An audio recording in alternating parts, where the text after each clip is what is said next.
E se ensinar e aprender fossem, na verdade, a mesma coisa?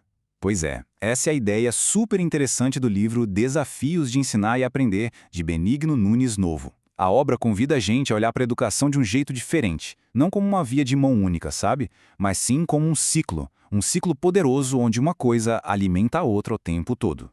Essa frase aqui resume a ideia central do livro perfeitamente. Ensinar e aprender não são um começo e um fim, mas um movimento que nunca para.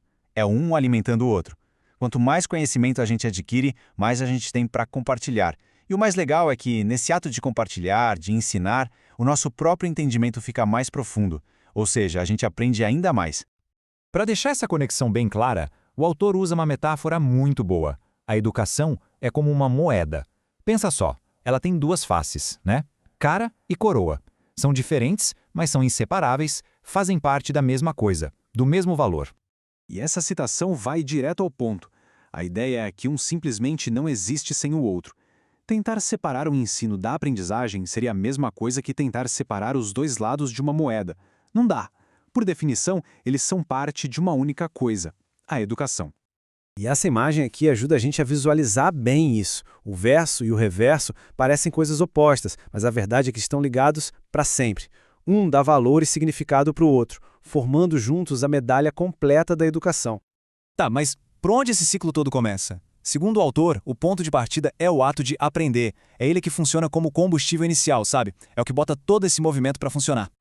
Dentro dessa lógica, aprender é bem mais do que só decorar fatos. É a fundação de tudo. É o processo de adquirir o conhecimento que vira matéria-prima para a fase seguinte, que é o ensino.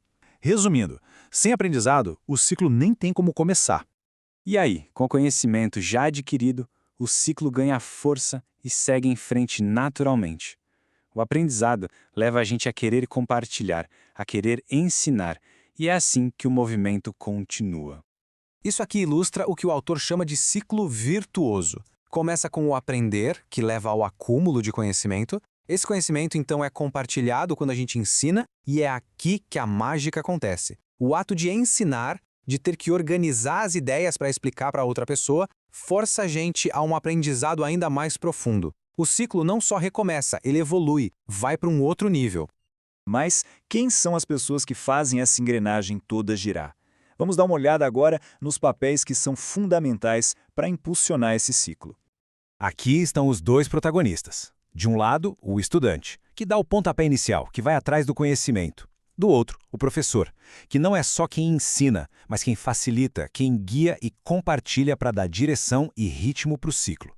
Os papéis são diferentes, claro, mas um depende totalmente do outro para que a coisa toda funcione.